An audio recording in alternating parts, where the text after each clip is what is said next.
รายการต่อไปนี้เป็นรายการทั่วไปสามารถรับชมได้ทุกวัย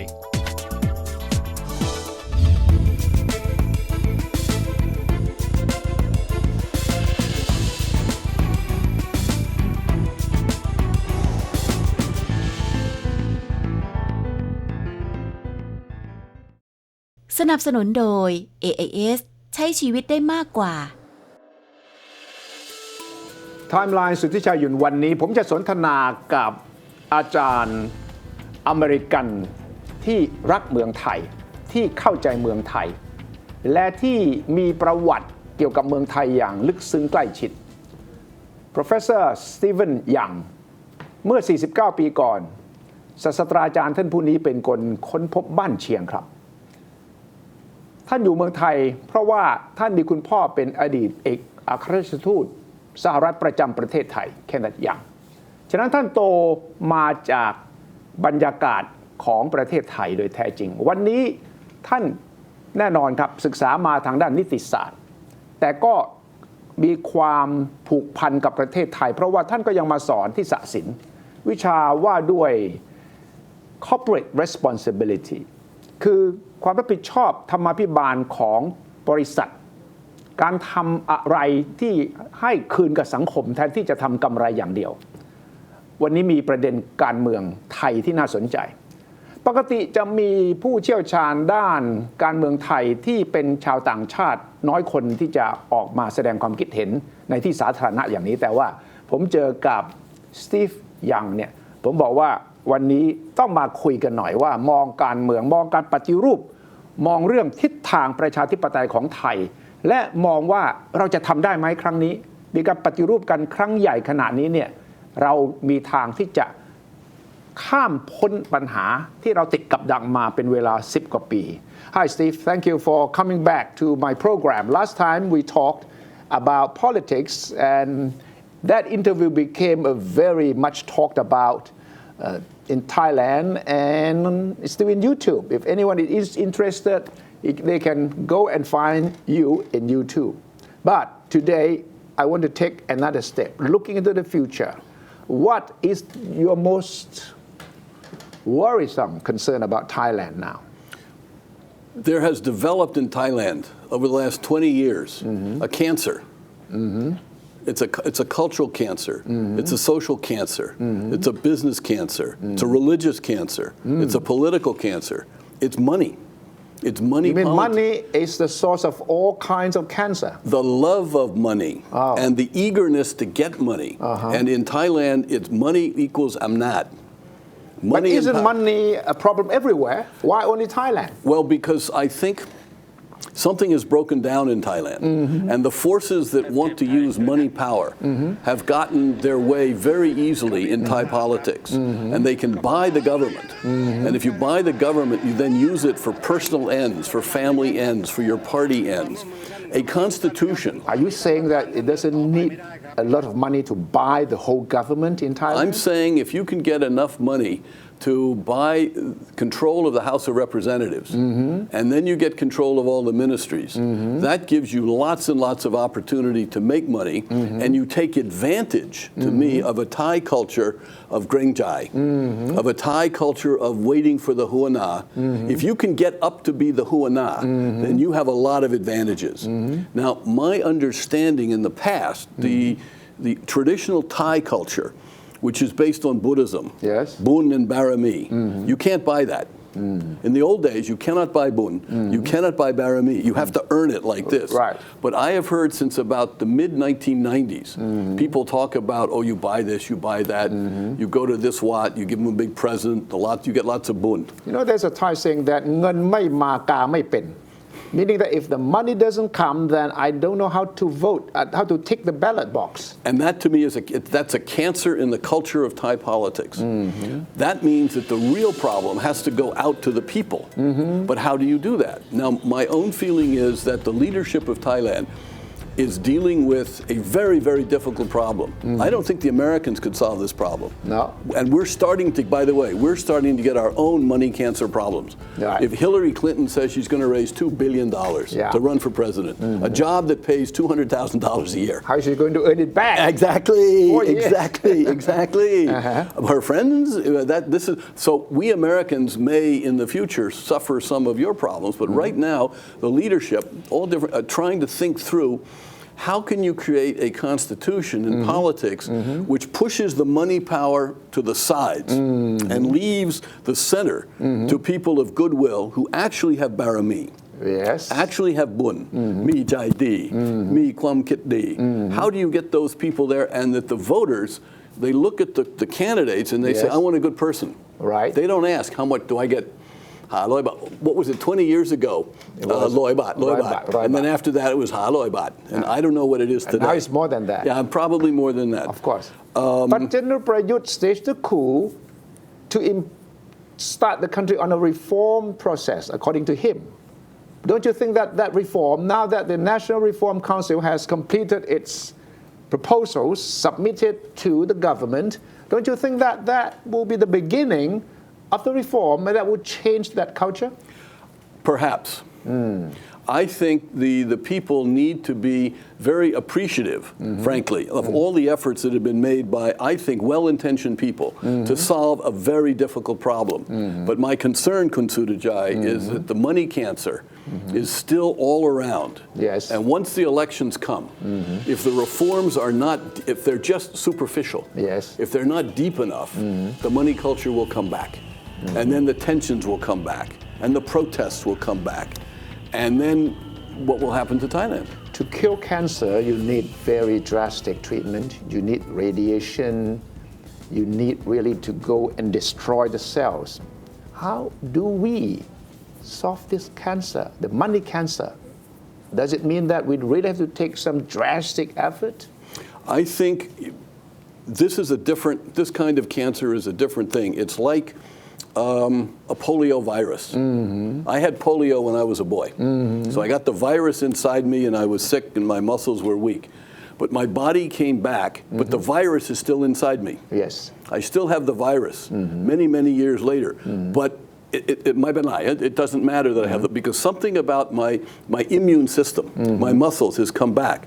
So how does Thailand get an immune system that the money is there? As you said, the money is always there. Right. Greed is always there. Yes. How do you get balance of power so that the greed is kept small? This is the challenge of a constitution writing, and I think some of the ideas in the draft are good, but real reform needs to look at institutions and it needs to look at culture. What worries me, Kun Sudichai, and it may be too late, but it worries me, I thought this constitution should reform the police.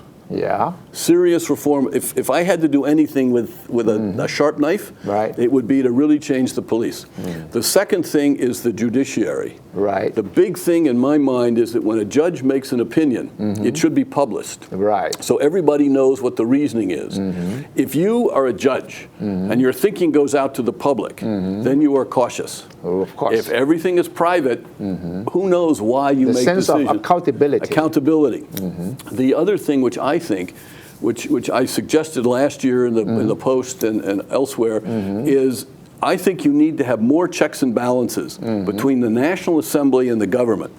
Because under the Westminster idea, if I can get control of the National Assembly, that gives me all the ministries. I think you need to separate that out so the money power doesn't know where to go. If I raise a lot of money and I have a big campaign and I get a majority in the National Assembly, but the Prime Minister and the Cabinet was elected last year and I can't change them, I'm not going to get my money back. No. So that means I'm not going to want to spend a lot of So money. you have to discourage politicians from thinking that they could buy the whole way. That's my feeling. They might be able to buy some people, but not all the But people. not all the people. As we say in America, you got to take the cookie jar away. Yes. And the other way, which the Anglo-American tradition is looked at, is checks and balances. Yes. We realize we can't control all the money. You're going to have some bad people in politics, but you want to have checks and balances. So if somebody starts coming up and they're not good. Other people can get together and push them down. What I've seen in Thailand is some people with money and other things, they can come up and they go up and they go up and they go up. And then these people get so frightened, they demonstrate in the streets. Right. And then you have gridlock, you have violence, your economy suffers, Thailand gets a bad reputation. So somehow you have to find the institutions to keep the money down, I think. You mean and that's not easy to do. No, you mean we need a constitution that would provide enough checks and balances so that we don't have to go out on the streets. That's my recommendation. But how is it possible? I think the main thing is between the National Assembly and the government. It's that nexus that I see that's where the politicians can get their money back. The other factor is more decentralization. If the administration at the Muban level, the Tesaban level, the Ampere, I don't know maybe, but certainly the Changwat level, if that were more independent from the central government. So if I'm the Minister of Interior, I can't go do all kinds of things with this Changwat and that Changwat. So there may be some corruption at the Changwat level, right, but it doesn't all get together into big corruption. But how do we create grassroots power, empowering the ordinary people so that they can be the checks and balances against local and national politicians? I mean, one is you have you empower local institutions more. Like you elect Puyaiban, you elect Kamyan, right? And then you create. In the past, we also had elections at the local level, but they could be bought too. Well, that's the problem with money power. So my worry is that in Thailand you have a serious problem because the money power is so strong. If you do elections for Kamnan, Puyaiban, local Muban council, not a lot of money you can get that. So that means there's a larger issue, which where's the education on values, on Buddhist values, on the old way of getting bun, on the old way of building up your barami. Now I don't know what to do because I'm not Thai, but I can see that if you can get that. Now, for example, you have in your history the ideal of the Tosapit Rajatam. It's associated with the king, the monarchy, but as I look at it, those principles apply to every person who has power. Sure. And the other year, I started thinking about this because of His Majesty. The other year, His Majesty gave a speech, you may remember, to the judges. Yes. There were some new judges who came in. Right. And I think His Majesty said something like, I want you to consider that as judges, you are giving justice to the Thai people. Yes. Justice is an extension of the obligation of the king. And so you are actually representing not the king, but the moral virtue of the king. So I'm asking you to do a good job as a judge. And I said, that's perfect. Yes. Because the values of justice, of honesty, of listening, dana, sila, all these things, they can apply to everybody. Right. They can even apply to an ordinary citizen. So, but where is the education? Where's the culture? Where's the encouragement of everybody to have a kind of moral standard of thinking about the country? It's the difference, I think, maybe between Sun Toa and Sun Ruom. Right. And what good government needs is Sun Ruom. What the money power does is Sun Toa. But I don't know if that makes sense to you as a leading Thai intellectual.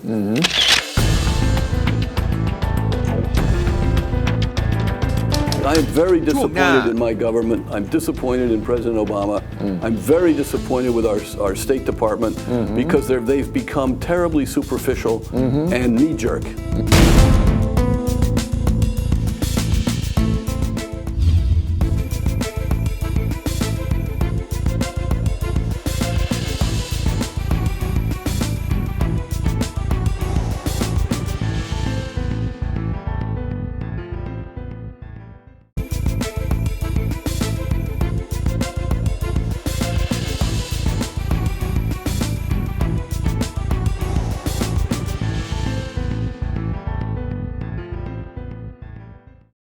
สนับสนุนโดย AIS ใช้ชีวิตได้มากกว่า It's the difference, I think, maybe between Sun Toa and Sun Ruom.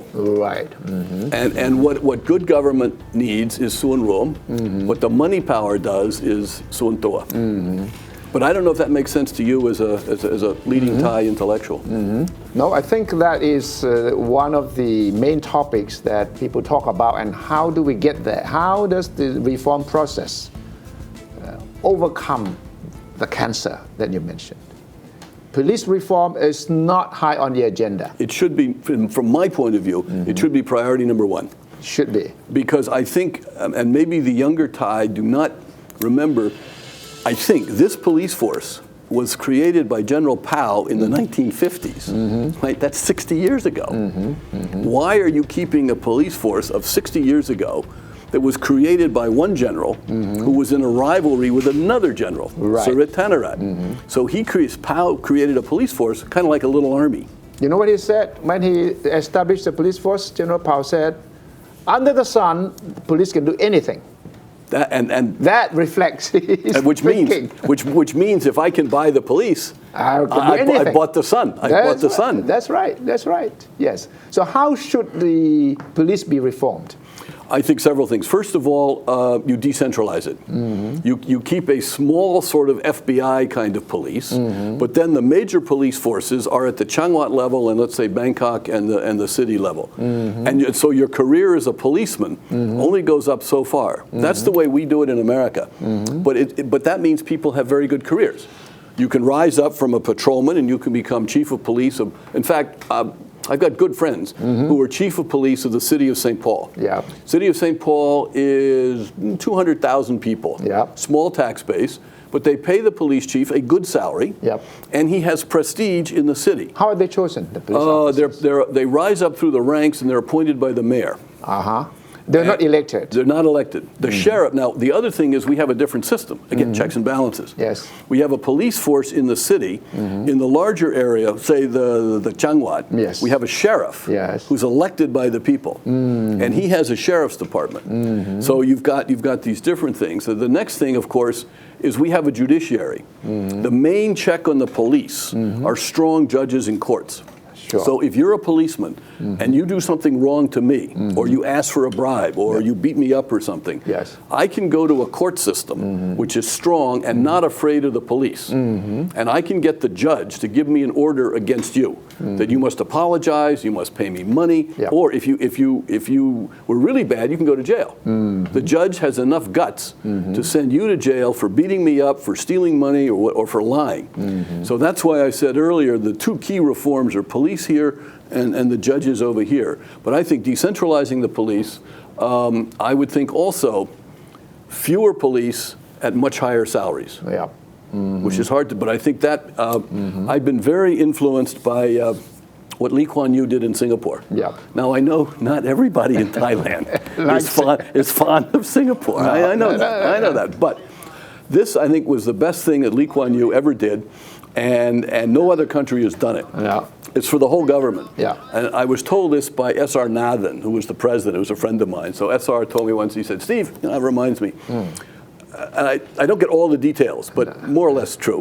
When Lee Kuan Yew was first elected, I think it was 59, before Singapore was independent, he called all the people in the government payroll into a big meeting down on the Padang, like the Sanam Luang. Yes. And he basically said this. He said, okay, I want to tell you the government's policy. The government's policy is that we're going to fire half of you.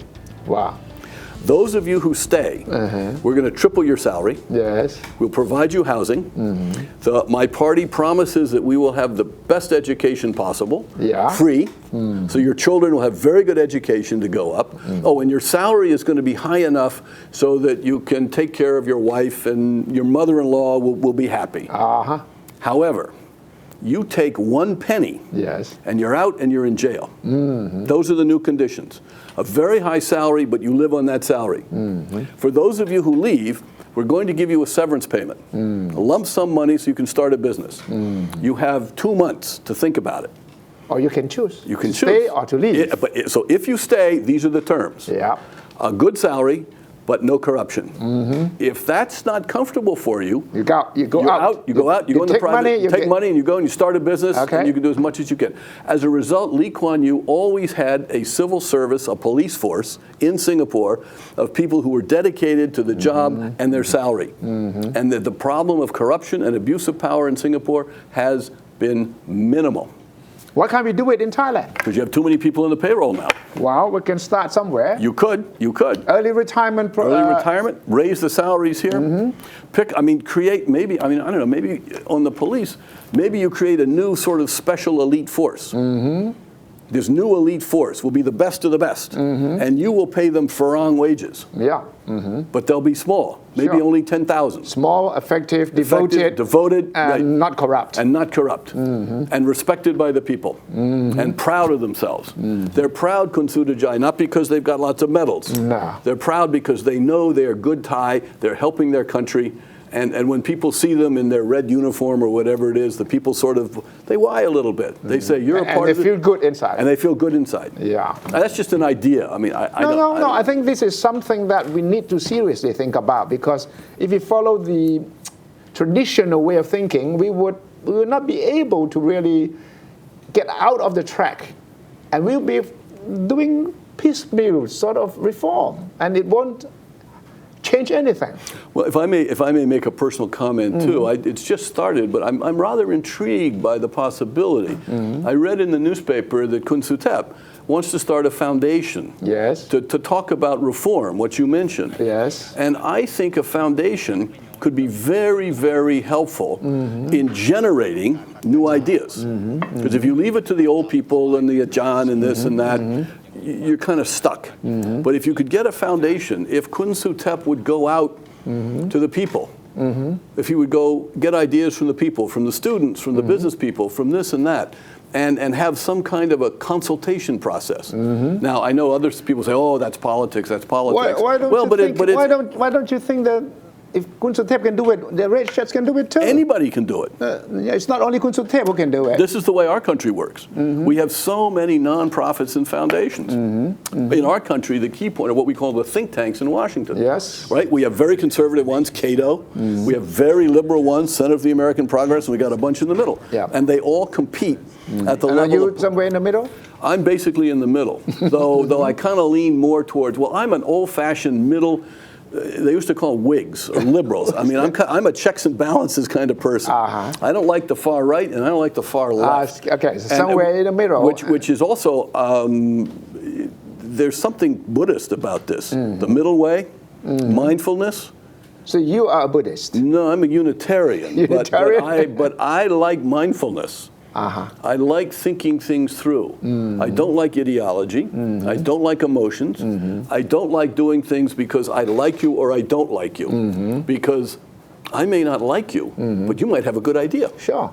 I should be open enough to say, he's got a good idea. Or the other thing is, I need to be open enough to realize that what I did yesterday maybe is not the best thing for tomorrow.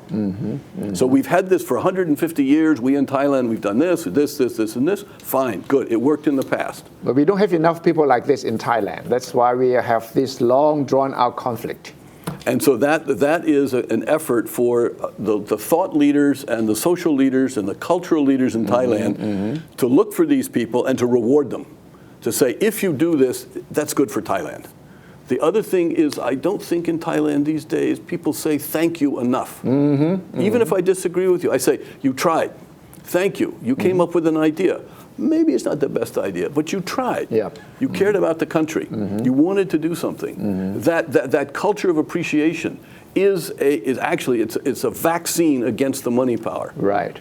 Steve, what do you think of the Obama government's position on the Thai politics, on the coup? It seems that the pressure is being put on General Prayut from Washington a lot. What do you think? Do you think that is a wise policy? Do you think that will help Thailand go back to democracy? I think I am very disappointed in my government. I'm disappointed in President Obama. I'm very disappointed with our State Department because they've become terribly superficial and knee-jerk. And they look at things like elections and say, oh, you've got it. It's like a costume dress. Yeah. Kun Sudajai, if you put on the costume, then I say you're wonderful. If you take the costume off, I say you're terrible. Which means if you put the costume on a bad person, I'm praising a bad person, and I'm overlooking a good person. They haven't learned from the example of the Arab Spring. They haven't learned from Iraq. They haven't learned from Afghanistan. They're not, frankly, they're not as smart as the Americans were 50 years ago when my dad was ambassador. Right. So they criticized Thailand and General Prayut because of sort of superficial criteria. What's an election? They don't understand that if you buy an election, it's not a genuine election. Right? Back, if there were an election in Thailand and one party spends a lot of money to buy votes, from a moral point of view, none of those votes count, even if they have a majority. That's not a genuine majority because they bought them. They bought them. A bought vote is not a genuine vote. The Americans haven't seen that. They haven't seen through that. But a coup doesn't help stop the problem either. No, it doesn't. But what choice does Thailand have?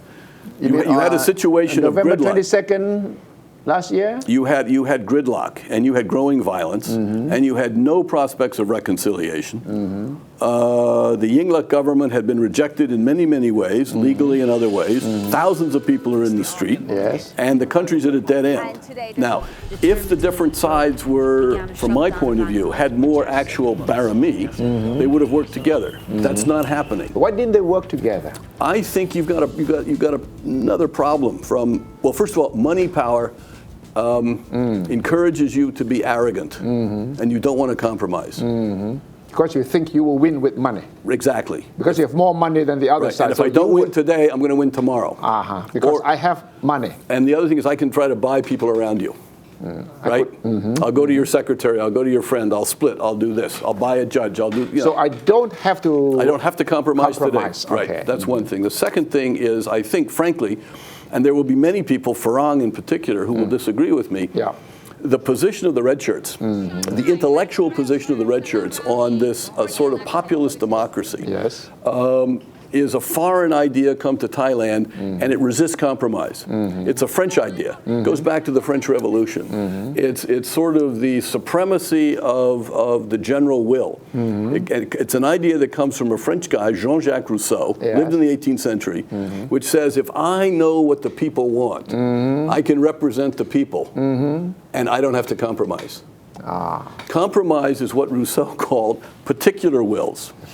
You have a particular will, I have a particular will. We can compromise. Okay. Right? But if I have the general will, it's like I'm a god. I know what the people want. I don't have to compromise. I don't have to compromise. And because I know what the people want, I deserve power. You know, you have keeping a close watch on Thailand and keep watching, okay? And keep giving us your observations and advice because we need it. We need constant warnings, constant friendly advice, and frank and direct advice saying that, you know, no เกรงใจ because the problem is serious and you need to solve it. So thank you, Steve, for coming in today. And as I said, please keep watching Thailand and keep telling us in your frank and open way. Thank you so much. Thank you, Steve. Thank you. Thank you very much.